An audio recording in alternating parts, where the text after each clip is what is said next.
ನಿಮ್ಮನ್ನು ನೀವು ಜಯಿಸಿ, ಆಗ ಇಡೀ ಜಗತ್ತೇ ನಿಮ್ಮನ್ನು ಹಿಂದು ನುಗ್ಗುತ್ತದೆ. ಅದೃಷ್ಟ ಎಂದರೆ ಅವಕಾಶವನ್ನು ಪಡೆಯುವವನು, ಬುದ್ಧಿವಂತ ಎಂದರೆ ಅವಕಾಶವನ್ನು ಸೃಷ್ಟಿಸುವವನು. ಸತ್ಯಕ್ಕಾಗಿ ಯಾವುದನ್ನು ಬೇಕಾದರೂ ತ್ಯಾಗ ಮಾಡಿ, ಆದರೆ ಯಾವುದಕ್ಕೂ ಸತ್ಯವನ್ನು ತ್ಯಾಗ ಮಾಡಬೇಡಿ. ಮಾರ್ಗದರ್ಶನ ನೀಡುವವರು ಇಲ್ಲದಿದ್ದರೇನು?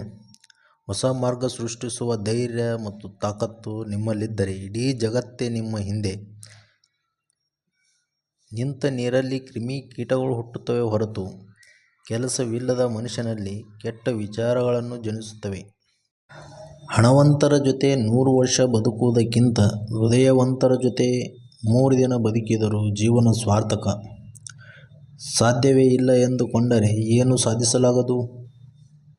ಪ್ರಯತ್ನಿಸುವುದರಿಂದ ನಷ್ಟವೆಂದಿದ್ದರೆ ಗೆದ್ದರೆ ಸಂತೋಷ, ಸೋತರೆ ಅನುಭವ ಎಂದು ತಿಳಿದುಕೊಂಡು ದುಡ್ಡಿಲ್ಲದವನು ಬಡವನಲ್ಲ, ಗುರಿ ಮತ್ತು ಕನಸು ಇಲ್ಲದವನು ನಿಜವಾದ ಬಡವ. ಮನುಷ್ಯನನ್ನು ಶಕ್ತಿಯುತವೂ ಶಿಸ್ತುಬದ್ಧವೂ ಆಗಿಸುವುದರಲ್ಲಿ ಜೀವನ ಮೌಲ್ಯವಿರುವುದು. ನಮ್ಮ ಆಲೋಚನೆಗಳೇ ನಮ್ಮನ್ನು ರೂಪಿಸುತ್ತವೆ. ಆದ್ದರಿಂದ ಏನೇನು ಯೋಚಿಸುತ್ತೀರೋ ಅದರ ಬಗ್ಗೆ ಎಚ್ಚರದಿಂದಿರಿ.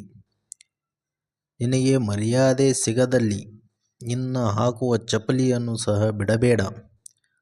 ಗುರು ಎಂದರೆ ಬರೀ ವ್ಯಕ್ತಿಯಲ್ಲ, ಅದೊಂದು ಶಕ್ತಿ. ಅಜ್ಞಾನದಿಂದ ಕತ್ತಲು ಕಳೆದು ಸುಜ್ಞಾನದ ಕಡೆಗೆ ಕರೆದುಕೊಂಡು ಹೋಗುವ ಶಬ್ದವೇ ಗುರು. ಸ್ವಾಮಿ ವಿವೇಕಾನಂದರು ಹೇಳುತ್ತಾರೆ, ಏಳಿ ಎದ್ದೇಳಿ, ಗುರಿ ಮುಟ್ಟುವ ತನಕ ನಿಲ್ಲದಿರಿ ಎಂದು ಸ್ವಾಮಿ ವಿವೇಕಾನಂದರು ಹೇಳುತ್ತಾರೆ.